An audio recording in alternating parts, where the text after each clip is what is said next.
Assalamualaikum warahmatullahi wabarakatuh.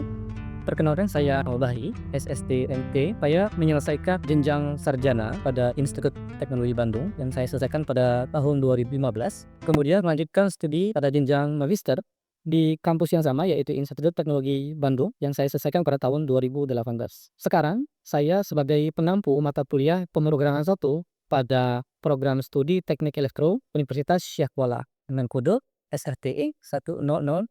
Kali ini saya akan membahas tentang rencana pembelajaran semester yang saya dan tim lakukan. Tentunya meliputi TPS, CPMK, kemudian bobot nilai dari masing-masing penilaian yang kemudian menjadi nilai akhir dalam bentuk buruh bagi mahasiswa dengan ketentuan nilai A di atas 87, kemudian nilai AB di rentang 78 hingga di bawah 87, kemudian nilai B di rentang 69 hingga 78, kemudian nilai BC di rentang angka 60 hingga di bawah 69, kemudian rentang C di angka 1 hingga di bawah 60, kemudian nilai B itu ada di angka 41 hingga di bawah nilai 51. Nah, selain itu akan mendapatkan nilai E. Tentunya ini semua merupakan satu kesatuan dari semua prosesi belajar yang dilakukan oleh mahasiswa. Adapun pembahasan yang dilakukan pada materi ini cukup beragam karena ini adalah pemrograman 1 yang merupakan mata kuliah yang menjadi tantangan sendiri karena sering dianggap sulit oleh mahasiswa. Jadi akan diawali dengan memahami alur dari pemrograman tersebut yaitu dengan menggunakan Scratch. Jadi pada pertemuan pertama hingga ke-16 itu sudah ada bagian-bagian sendiri. Jadi di pertemuan pertama akan ada pembahasan tentang kontrak kuliah dan pendahuluan dari mata kuliah ini, kemudian penggunaan Scratch dan berbagai macam sub pembahasannya, baik itu dari tampilan hingga penggunaan dari Scratch itu sendiri.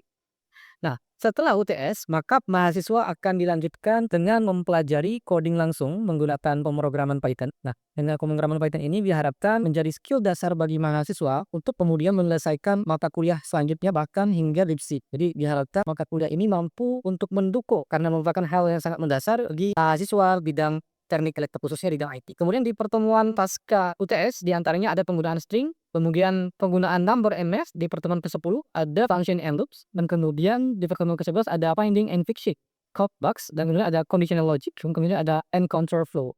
Nah, kemudian akan disusul dengan ujian tengah semester lagi di pertemuan ke-12, kemudian dilanjutkan dengan materi selanjutnya tuple, list, and dictionary. Kemudian di pertemuan ke-14 akan ada OOP atau Object Oriented Programming. Kemudian di pertemuan ke-15 akan ada pembahasan tentang file input and output. Dan kemudian pertemuan terakhir di pertemuan ke-16 akan ada UAS. Jadi pemrograman 1 akan ada 2 kali UTS dan 1 kali ujian akhir semester. Kemudian untuk bobot dari masing-masing CPMK seperti yang terlihat pada tabel yang disajikan.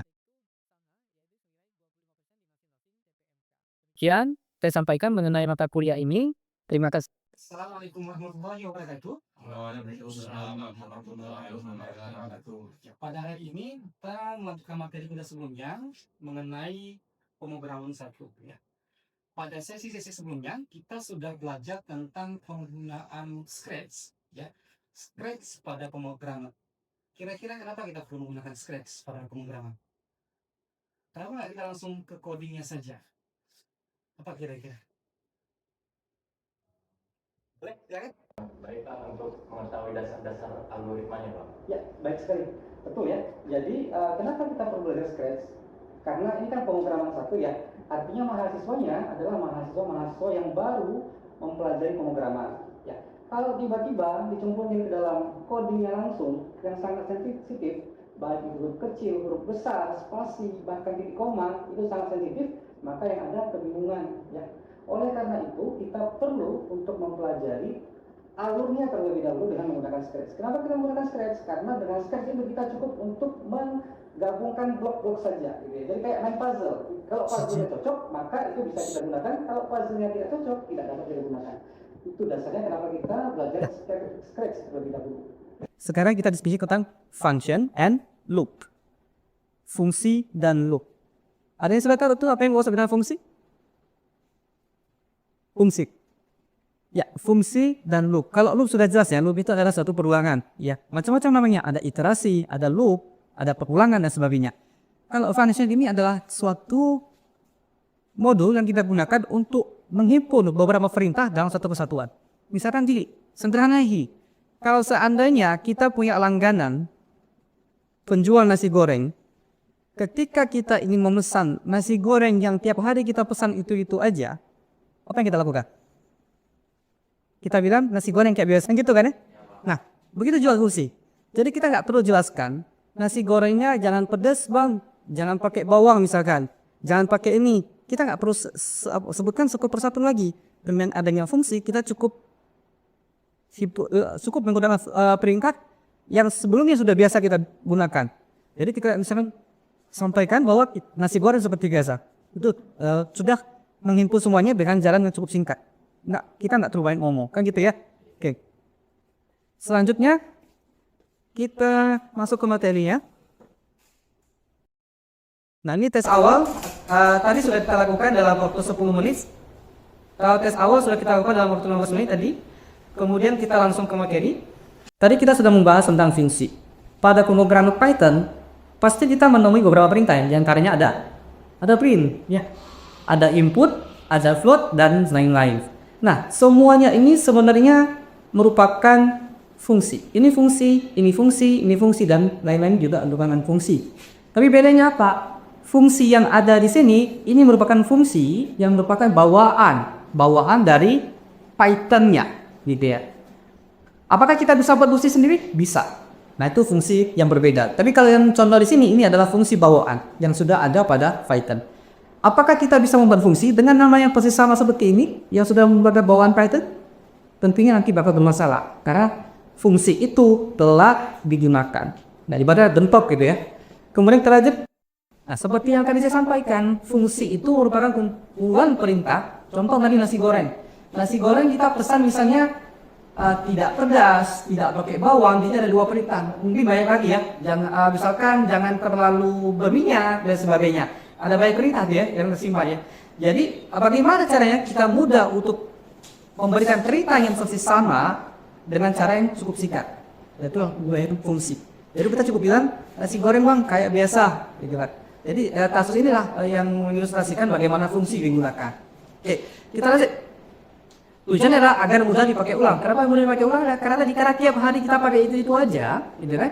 Jadi kita kebetulan fungsi makan nasi goreng biasa, gini saya. Jadi langkah-langkahnya apa? Langkah-langkahnya seperti yang biasa kita lakukan, yang sudah diketahui oleh si tukang nasi goreng. Paham ya? Kita lanjut lagi. Oke, fungsi itu ada berbagai macam, ya antaranya ada built-in seperti yang saya sampaikan bahwa dia itu sudah bawaan dari Python. Kemudian ada lagi yang user define, artinya ini adalah fungsi yang dibuat sendiri oleh user, ya. Kemudian fungsi ada yang tidak mengembalikan nilai dan ada yang mengembalikan nilai. Nanti kita pelajari ya. Ini kita lanjutkan. Contoh kita lihat di sini. Ada sebuah fungsi. Fungsi itu selalu diawali dengan def, ya, def. Kemudian nama fungsinya, ini adalah nama fungsi. Nama fungsi, kemudian ini ada var 1, ada var 2. Artinya kalau ada variabel yang dilewatkan semacam ini nanti akan dikirimkan, ini akan memproses sebuah parameter ke dalam perintah-perintah di dalamnya. Ya. Kemudian ada apa instruksinya, macam-macam, mungkin ada perintah 1, perintah 2, dan seterusnya. Pertanyaan saya, apakah ini merupakan perintah coding dari Python semuanya? Tentunya bukan.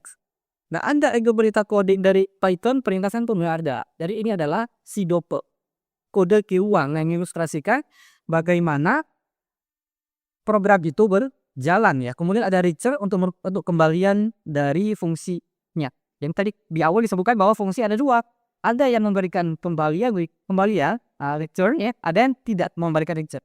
Oke. Kita lihat di sini, ada satu fungsi signature. Oke.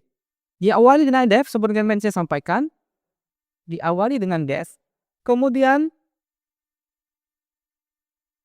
diikuti dengan nama fungsi. Jadi ikuti penamaan fungsi berupa variabel dan seterusnya. Dalam kasus tadi diilustrasikan menggunakan variabel 1 dan variabel 2. Parameter 1 dan parameter 2. Apakah boleh tidak ada parameternya? Boleh tidak ada. Oke. Kita lanjut. Untuk lebih memahami dari konteks ini, maka saya akan langsung menggunakan coding. Jadi dalam hal ini kita akan membuka kompleks V2PY. Kompleks V2PY itu berikut codingnya. Berdasarkan penyampaian dari slide yang barusan kita bahas, berarti di sini ada fungsi apa? Kita lihat fungsi apa yang dapat kita temukan di sini?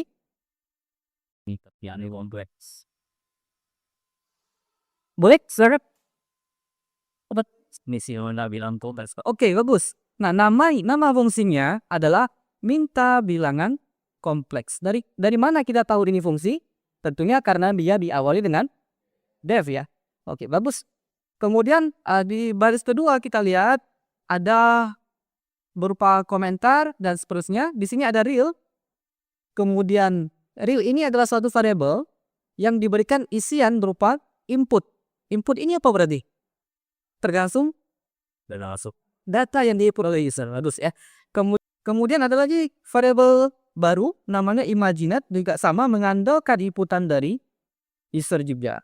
Kemudian kita lihat sini ada imaginer selanjutnya sama dengan float. Kenapa kita perlu ada float di sini? Karena bilangan gue bilangan desimal Float kita artinya mengcasting ya, memaksa dari bentuk variabel yang satu ke bentuk variabel float. Artinya apa? Artinya inputan dari user ini bukan merupakan float. Berarti ini input datanya apa nih? Input datanya adalah string, guys. Ya, ini string. Apakah string dapat kita operasikan secara matematis? Tentunya nggak bisa. Nggak bisa kita hitung menggunakan teks ya. Oke, oleh karena itu, memang yang diinput adalah angka 1. Berarti jangan lupa, itu dalam bentuk string, teks. Apakah ada hasilnya atau angka? Ya, nggak mungkin ya. Nah, oleh karena itu, kita konvensi dia. Kita paksa yang bentuknya tadi adalah sebagai string, ya, string. Kita paksa menjadi bentuk float di sini. Maka kita gunakan cerita float. Oke, dan kemudian operasi lanjutan karena kita diskusi tentang fungsi dan loop, maka ini saya skip. Ada return, kembalian, dan seterusnya. Ini contoh dari program 1. Oke, kemudian kita lanjut lagi. Coba kita cek ke kompleks P3 kode selanjutnya. Ini juga sama. Apakah ada hal yang berbeda di sini dengan contoh ini sebelumnya? Secara umum sama ya. Secara umum sama. Nah, ini semua adalah ilustrasi dari penggunaan puisi. Apakah sudah ada ilustrasi penggunaan looping sih? Wow, belum. Belum ada. Oke, bagus. Kita lanjut. Baik. Sudah mengerti mengenai fungsi? Sudah ya. Penjelasan sederhana seperti tadi. Kemudian sekarang kalau masuk ke pembahasan kedua, ada loop di sini. Loop perulangan. Jadi yang merupakan sekelompok kode yang diulang dalam satu blok.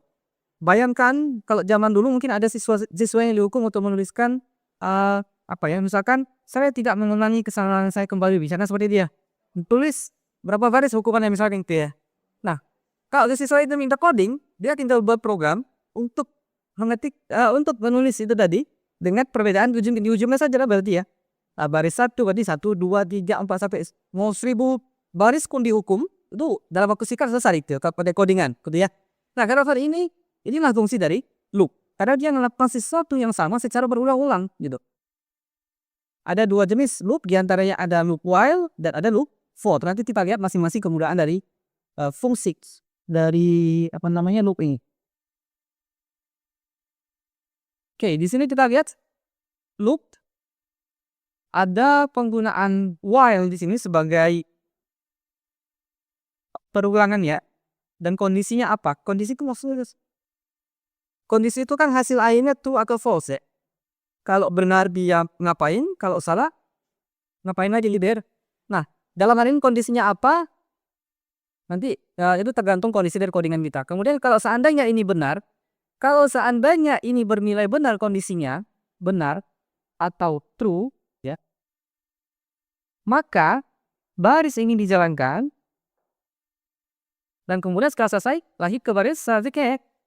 Tapi kalau seandainya while kondisi ini bernilai false ya, false. Kemudian maka apa yang ada di dalam sini tidak dieksekusi. Karena dua baris ini menginduk kepada while ya. Makanya karena dia false, kondisinya tidak benar, maka ini tidak dieksekusi. Oke.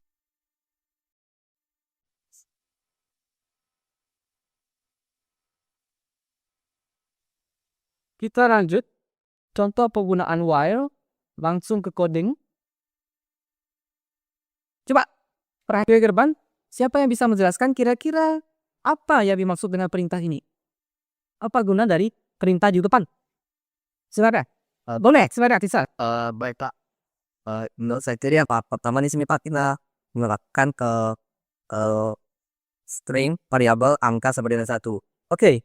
Baru pada baris keempat di sini Pak melakukan pengulangan nih. Tadi warna kita menggunakan pengulangan tadi yaitu while, di mana ketika variabel yang tadi variabel yang kita buat menjadi 1, ketika dia kurang dari atau sama dengan 10, ya akan kita ngeprint variabel, Ngeprint string dengan disusul oleh angka net. Oke, bagus. kemudian tiap dari variabel angka tadi bakal ditambahkan 1 sampai kurang dari sama dengan 10 Pak. Oke, sampai kondisi itu kita ketemu lagi teman-teman loopingnya ya. Oke, bagus. Jadi loopingnya itu akan terus muter terus dia sampai kondisinya false. Kalau false, berarti dia nggak muter lagi langsung ke baris selanjutnya, gitu ya. Oke, bagus. Nah itu kita lanjut lagi.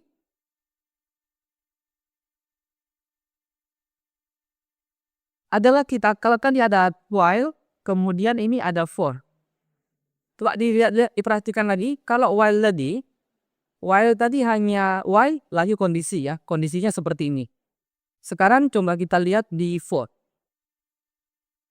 Ya susunannya mirip ya. For, elemen, operasi dan seterusnya sekilas dengan ilustrasi sebelumnya, hanya berbeda tulisan for. Nanti kita lihat contoh nyatanya seperti apa. Diawali dengan kata for, diakhiri karakter .2. Kalau tadi sama ya, dan tidak diawali dengan kata while, disusul dengan .2. Nah, kalau di sini kita lihat langsung ke kodenya, kira-kira outputnya sama nggak dengan yang tadi? Sama nggak output dengan yang tadi? Sama. Coba kalau penasaran, karena coding itu adalah ilmu eksak, bukan langsung kita. Ya. Kita ke barat.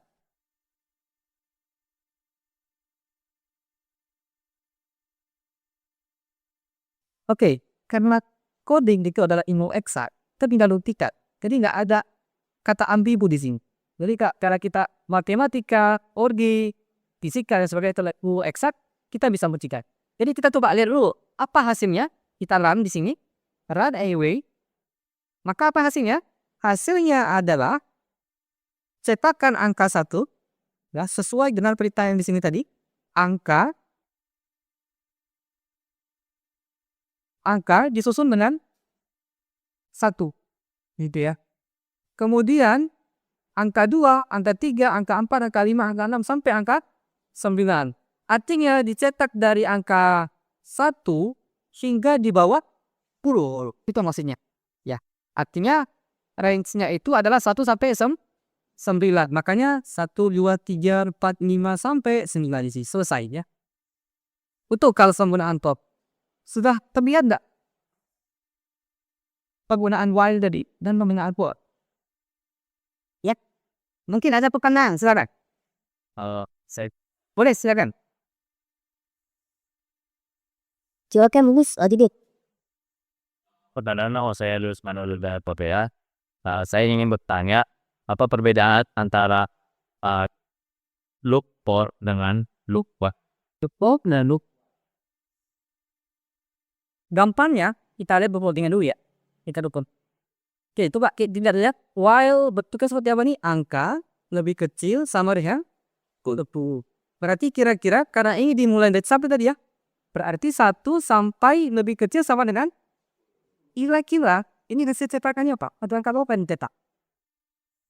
Oh, sampai angka 10 yang dicetak. Kalau yang tadi sampai dicetak sampai angka 9. Kita lihat perbedaannya di mana. Kenapa lebih kecil sama? Kalau seandainya sama dengan yang nggak ada, otomatis yang dicetak adalah angka 1 sampai 9. Ya. Itu sama dengan yang di sini. Nah, kalau dia ada sama dengan, artinya 10-nya juga akan dicetak. Nah, perbedaannya adalah kalau kita lihat isinya menggunakan kondisi seperti ini, kalau pada U4 kita tetap memanfaatkan in range Z. Jadi ada tentang angka yang ditentukan, kemudian akan kipannya. Itu benar. Kalau isinya menggunakan kondisi. Coba perhatikan. Kalau di while, kalau di for, ada nggak perulangan aja operasi tambah satu sendiri? Ada nggak? Nggak ada kan ya? Nggak ada. Nah, nggak bersih di sini. Nggak ada operasi penambahan ada satu. Kalau while tadi, dia mengandalkan jadi angka itu bertambah kalau kita operasikan secara matematis. Tapi kalau di for, dia akan pasti setiap perulangan itu nambah satu tanpa dikasih berita.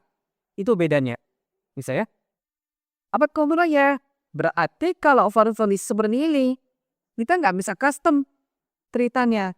Nah, bisa jadi kita buat kelipakan 1, 3, 5 dan seterusnya ya. 1, 4 berapa tadi? 1, 4, 7 dan seterusnya. Nggak bisa kita custom kalau pada for. Tapi kalau mode while, kita bisa custom karena kita punya kendali di sini. Itu perbedaannya. Bagus ya? Oke. Selanjutnya, ada pertanyaan lain? Ya, boleh. Insan, silakan. Baik Pak. Sebelumnya saya tadi boleh kita kembali ke function dari Pak. Function, what ha? Dan saya masih punya sedikit kendala Kak, masih ada sedikit saya belum paham Pak. Oke, baik. Di function ya, yang ini ya. Oke, silahkan. Nah, jadi Pak di function tadi ya Pak, Bapak kan saya menjelaskan bahwa perintah-perintah dari item ticket sudah ada seperti trade-nya, dan sebagainya macamnya. Nah, kemudian kita memiliki jika kita ingin membuat suatu function, kita juga bisa notice Pak. Ya tuh Pak, salah satu kita pada tadi pakai fungsi yang dimiliki dari Python baru adalah direct suatu adalah klikkan Pak. Tadi jam ya. Zakat. Jadi Pak ini saya tanyakan Pak, fungsi dari itu buat apa dan apa nih Pak? Nampaknya kita tidak menggunakan titel pada fungsi yang bakal dalam data. Oke, baik. Bagus sekali pertanyaannya, Risa. Ya. Jadi penggunaan return dari papa return ya. Ya Pak. Oke, bagus. Logikanya gini. Kalau seandainya kita ingin menghitung 2 setelah kurika. Ya. Parameter apa yang populer? Jadi ya Pak. Dari ya. Adalah DP ya. Iya Pak. Apa namanya misalnya? Dede ya. Oke. Nah, berarti sisakan kita gunakan perintah seperti def ya. Def lingkaran misalkan ya. Side circle tadi ya. Circle. Kemudian kita lakukan 2 parameter. Berarti ada P, ada R ya. Yep. Ada E. Kira-kira ada ukurnya? Ada kan hasilnya? Hasilnya apa? 2 lingkaran. Nah, kalau kondisi yang seperti ini, kita akan menggunakan return. Jadi ketika nanti di bawahnya ada perintah, misalkan di sini ada def, kemudian di sini ada P dikali R, pangkat 2 ya. Misalkan R dikali R misalkan. Kemudian di bawah nanti ceiling ada perintah circle melewatkan apa? Parameter apa saja? Berarti kan 3,14 ya. 3,14. Kemudian parameter keduanya apa? R, misalkan kakak 7 cm misalkan ya. 7 cm. Nah, berarti ini kan fungsi ya. Ya Pak. Ini fungsi. Nah, ketika ini kita, kalau seandainya baris ini kita hapus, apakah perintah di dalam sini akan dioperasikan? Tidak Pak. Tidak, karena dia tidak memanggil ya. Siapa yang panggil? Yang panggil adalah circle ini. Nah, inilah yang membenar perintah untuk mengeksekusi codingan di atasnya. Dengan melewatkan apa? Dengan melewatkan parameter seperti 3,14-nya masuk ke P, kemudian 7-nya masuk ke R, ya.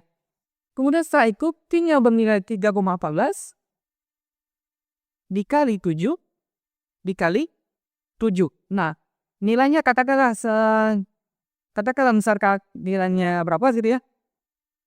Berapa tuh nilainya? Coba kita gunakan kalkulator biar cepat. 3,14 dikali 7 dikali 7. 153 Enak. gitu ya, 153 gitu ya. Kemudian kita close. Nilainya adalah 153. Nah, 153. Seandainya tidak ada return di sini, artinya ini tidak bernilai 1,3 sekian. Nggak ada nilai ini. Karena nggak dikembalikan. Ibarat saya kalau pergi ke toko, pergi ke kios ya, beli mie goreng misalnya, mie goreng, uang kalian lebih banyak. Misalkan harga mie-nya 3.000, kalian kasih duit berapa? 5.000 misalnya. 5.000. Nah, kalau tanpa return, akhirnya kalian ngasih, pembayarannya nggak ada.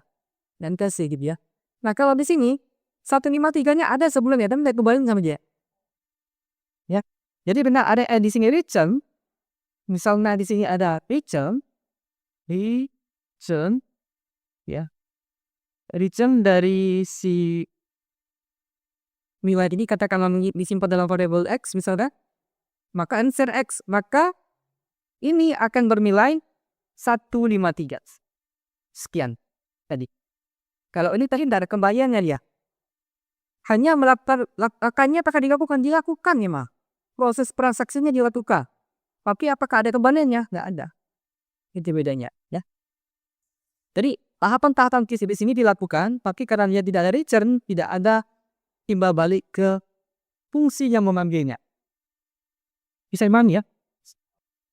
Oke, dan sudah saya jelaskan dengan cukup gamblang ya, penjelasan tentang loop dan polisi.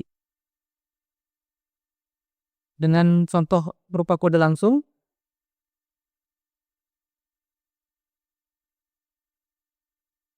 Oke, sampai di sini. Jangan lupa nanti ada tugas. Tugas dikerjakan. Nanti boleh dikontak asistennya untuk penjelasan lebih lanjut. Seperti biasa, setiap pertemuan kita ada tugas ya. Ada tugas, ada koordinator dan sebagainya. Nah, itu semua dikumpulkan untuk penilaian nantinya. Oke, sampai di sini. Apakah ada yang perlu dibahas ini? Ada yang mau diskusikan? Mungkin sudah cukup ya. Baik, kalau demikian, kalau tidak ada pertanyaan lagi yang ingin disampaikan untuk pertemuan hari ini, kita sudah cukupkan sampai di sini. Sampai ketemu lagi pertemuan minggu depan. Jangan lupa